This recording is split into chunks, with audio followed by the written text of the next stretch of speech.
Et si la menace la plus sournoise pour les leaders africains venait de l'intérieur, de cette ombre familière à leur côté? Et si, au cœur même du pouvoir, là où la confiance devrait être absolue, se dissimulait la faille qui brise les rêves d'indépendance? Car, dans l'histoire de l'Afrique, la trahison n'a jamais été un accident, mais une mécanique implacable, huilée par des mains étrangères et actionnée par des proches. Depuis des générations, l'histoire du continent est ensanglantée par la disparition brutale de ses voix les plus courageuses. Il n'y a pourtant ni invasion officielle, ni chars massés aux frontières, ni armée étrangère en vue. Les plus indépendants tombent, non sous la frappe d'un ennemi lointain, mais par la main de ceux qu'ils appelaient frères ou gardiens. Ce paradoxe cruel a marqué la vie politique africaine depuis l'aube des indépendances. Prenons le cas du président Ibrahim Traoré. Une tentative d'assassinat d'une précision glaciale a failli lui coûter la vie. Pas de missiles, pas de commandos venus de loin, mais la simple pression d'un doigt sur la détente, celle de son propre garde du corps. Des agents étrangers, héritiers des réseaux qui ont brisé Lumumba ou Sankara, lui ont proposé une fortune. Des millions de dollars, une autre nationalité pour sa famille entière, un exil doré. Il n'avait qu'à appuyer. Ce genre de scénario n'est pas une anomalie, c'est la méthode. L'histoire africaine pullule de trahisons intimes, orchestrées dans l'ombre par l'Occident et scellées par le silence ou la peur. Le cercle rapproché devient la première cible, la faille idéale. Car la véritable faiblesse d'un chef n'est pas la force de ses ennemis, mais la solidité de la fidélité autour de lui. Revenons à l'histoire du Congo en 1960. Patrice Lumumba, Premier ministre du pays, incarne l'espoir d'un peuple assoiffé de dignité. Mais l'étau se resserre. Joseph Mobutu, son frère d'armes, manipulé par des intérêts étrangers, le trahit. La suite c'est connu. Arrestation, humiliation, exécution. Là encore, pas d'armée occidentale. La main qui frappe est celle d'un proche, mais l'ordre vient d'ailleurs. De la même façon, Thomas Sankara, le Che africain, tombe sous les balles de ceux qui partageaient autrefois ses rêves de révolution. Blaise Compaoré, son compagnon de route, devient l'instrument du renversement, porté par des promesses et des garanties, glissées dans l'ombre par des diplomates étrangers. Sankara s'effondre, et avec lui, l'espoir d'une Afrique nouvelle. Ce schéma se répète inlassablement, comme une malédiction. Même Mouammar Kadhafi, en Libye, est victime d'une longue infiltration de ses réseaux par des agents occidentaux, puis de la désertion de ses plus fidèles, séduits par la perspective d'une vie meilleure ailleurs. L'histoire de la trahison africaine traverse les époques et les frontières, toujours avec cette même signature. La main du proche, le cerveau de l'ombre. Mais cette fois, la mécanique s'est grippée. À la surprise générale, le garde du corps de Traoré a résisté. Il a choisi la loyauté, défiant la peur et l'appât du gain. C'est sans doute la seule raison pour laquelle Traoré respire encore aujourd'hui, là où tant d'autres, plus puissants, plus charismatiques, se sont effondrés. Pour bien comprendre la force de ce choix, imaginez-vous à la place de cet homme. Votre famille affronte la précarité, la peur du lendemain. Un soir, dans une ruelle discrète, des hommes à l'accent étranger vous abordent. Ils vous proposent une somme inimaginable, 5 millions de dollars, et la promesse d'un avenir sans insécurité pour les vôtres. Passeport, maison, sécurité, éducation pour les enfants, loin de la misère. Ce dilemme n'a rien d'abstrait. En Afrique, des millions de familles vivent avec moins de 2 dollars par jour. 5 millions, c'est l'équivalent de plusieurs siècles de travail pour la plupart. Face à une telle proposition, combien résisterait-elle? L'Occident le sait, et c'est là le cœur de sa stratégie. Exploiter la vulnérabilité humaine, acheter la loyauté là où elle est la plus fragile. Dans d'autres régions du monde, des exemples similaires abondent. En Amérique latine, des leaders comme Salvador Allende ont été renversés grâce à l'infiltration de leur entourage, la corruption de proches collaborateurs. En Asie, Ho Chi Minh a dû constamment se méfier des tentatives de subornation de ses officiers. Partout où la souveraineté gêne, la trahison est l'arme privilégiée. Mais en Afrique, ce mécanisme a pris une dimension presque institutionnelle. Les puissances étrangères n'ont plus besoin d'exposer leurs propres soldats au risque ou à la honte. Il suffit de quelques mallettes, d'une promesse de refuge, et la machine s'enclenche. Les archives de la CIA et d'autres services regorgent de rapports sur la déstabilisation de gouvernements africains via le recrutement de gardes, de ministres, de proches conseillers. Or, refuser de voir ce mécanisme à l'œuvre, c'est ouvrir la porte à la répétition des drames. Leaders fauchés dans le silence, rêves d'indépendance étouffés, peuples abandonnés. Souveraineté, dignité, confiance deviennent des marchandises fragiles, négociées dans l'ombre. Dans les années 70, l'Angola, le Mozambique, le Congo-Brazzaville ont tous connu des purges sanglantes orchestrées par des proches, sous influence extérieure. Les archives du KGB et de la CIA en témoignent. Pourquoi ce cercle vicieux continue-t-il? Comment la trahison des proches est-elle devenue l'arme fatale contre l'espoir africain? Pour le comprendre, il faut revenir à l'origine de cette stratégie, là où tout commence.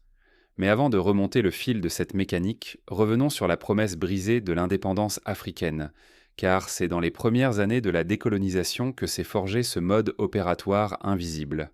Les nouveaux États, vulnérables et inexpérimentés, deviennent des terrains de chasse pour les services secrets occidentaux et orientaux. Lumumba, Sankara, Kadhafi, tous tombés non par la main d'un ennemi visible, mais par celle d'un proche, d'un confident. Voilà le drame qui hante la politique africaine depuis des décennies.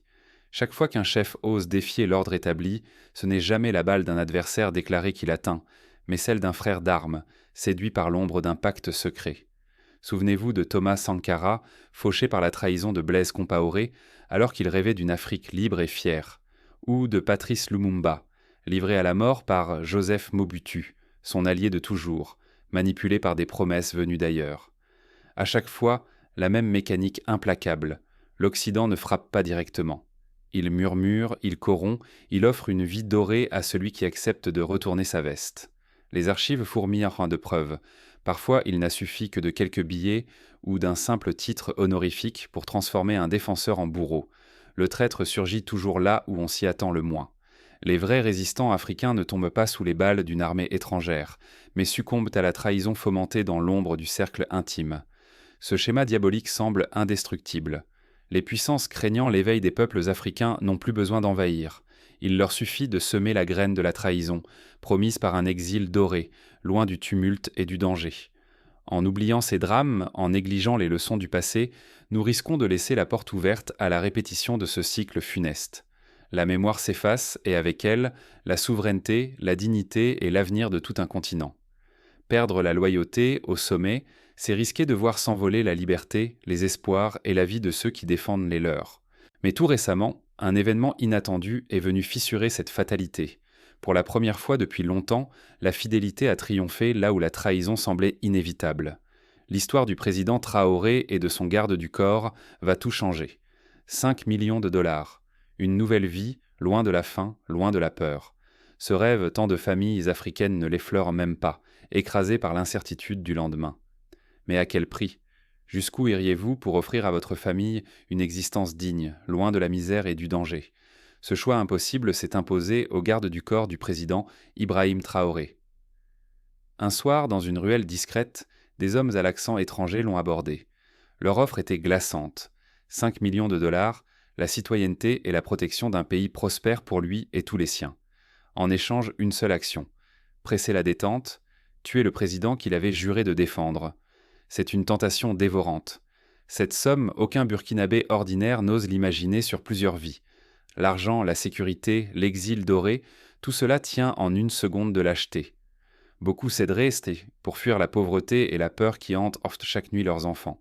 Mais le piège est là. Derrière la promesse dorée se cache le vertige de la honte. Quelle valeur auraient ces millions si ses enfants ne pouvaient plus jamais croiser son regard sans dégoût? Serait-il un roi en exil ou l'ombre d'un traître condamné à se fuir lui-même?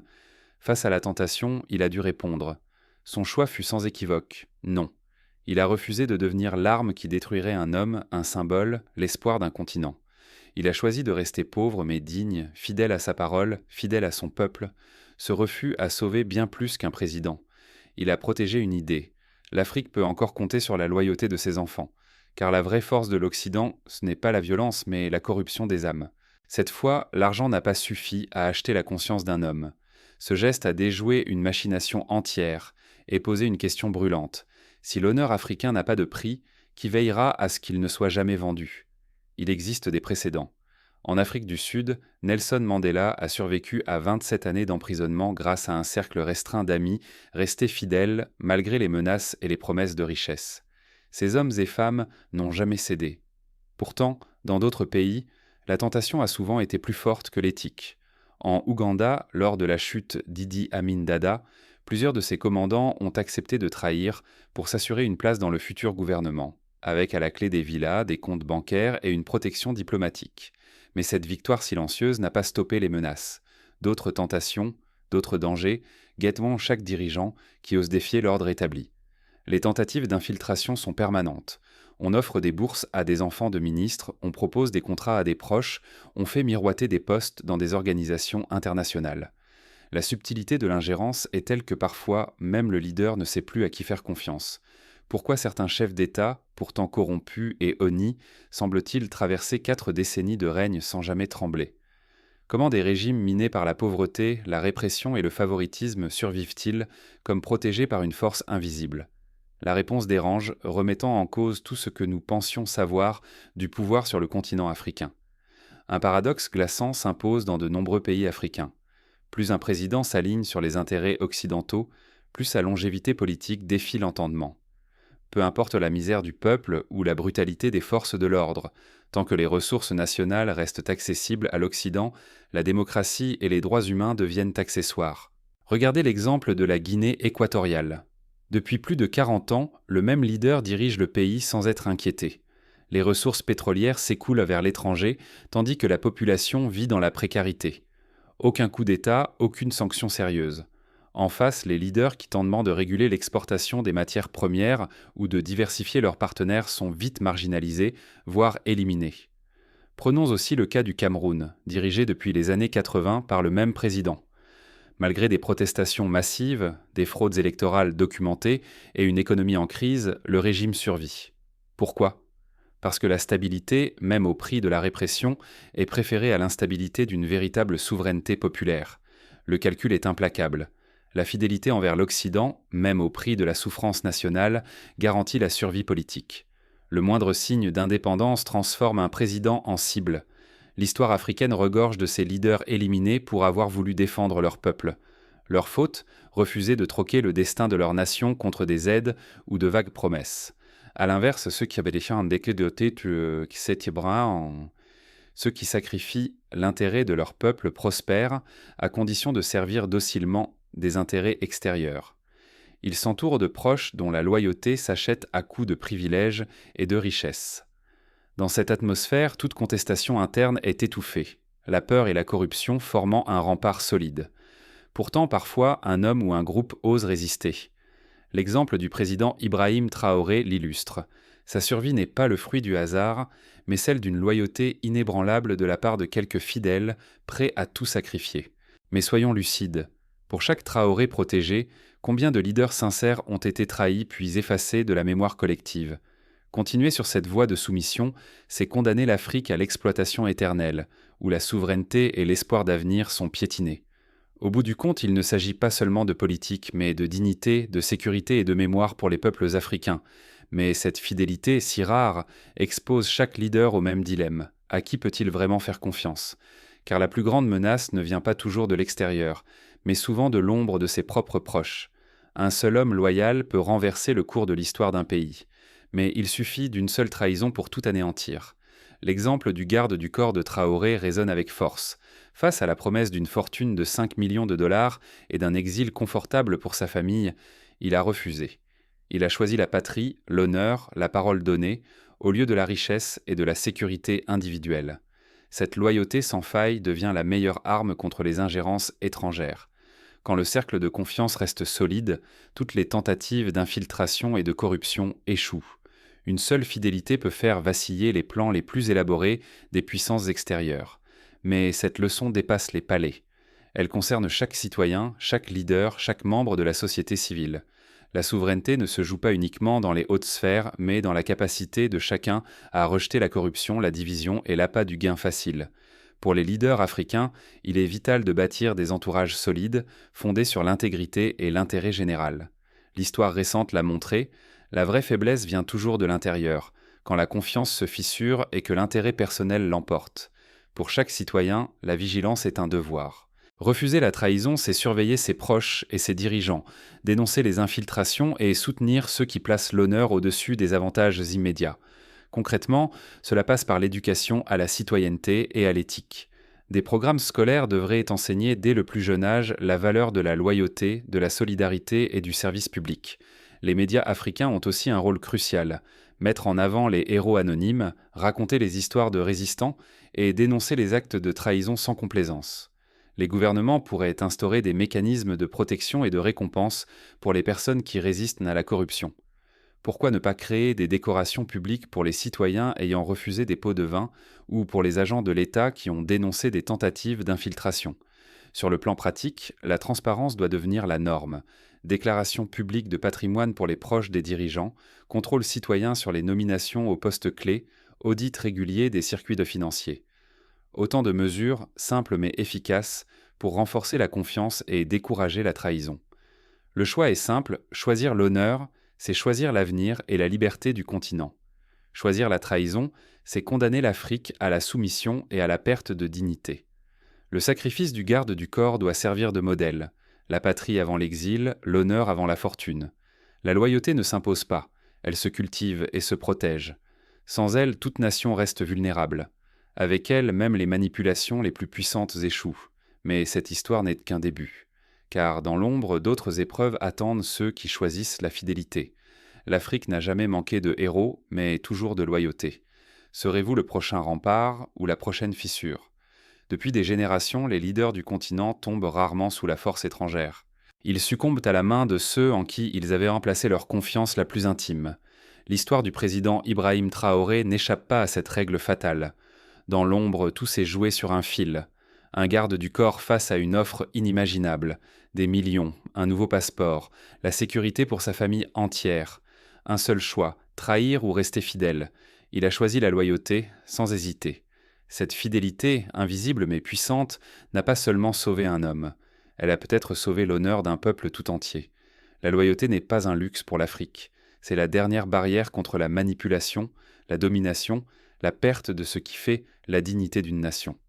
Quand elle vacille, ce n'est pas seulement un chef qui tombe, mais l'espoir de tout un continent qui s'effondre. Aujourd'hui, chaque citoyen, chaque gardien, détient une part du bouclier ou de la faille. Le choix individuel pèse plus lourd que jamais. L'indépendance et la liberté dépendent de la résistance à la tentation, de la fidélité à une cause juste, même dans la solitude ou la peur. Pensez à ces fonctionnaires, ces journalistes, ces enseignants qui, chaque jour, refusent la facilité de la corruption et choisissent eux de servir leur peuple, parfois au prix de leur sécurité.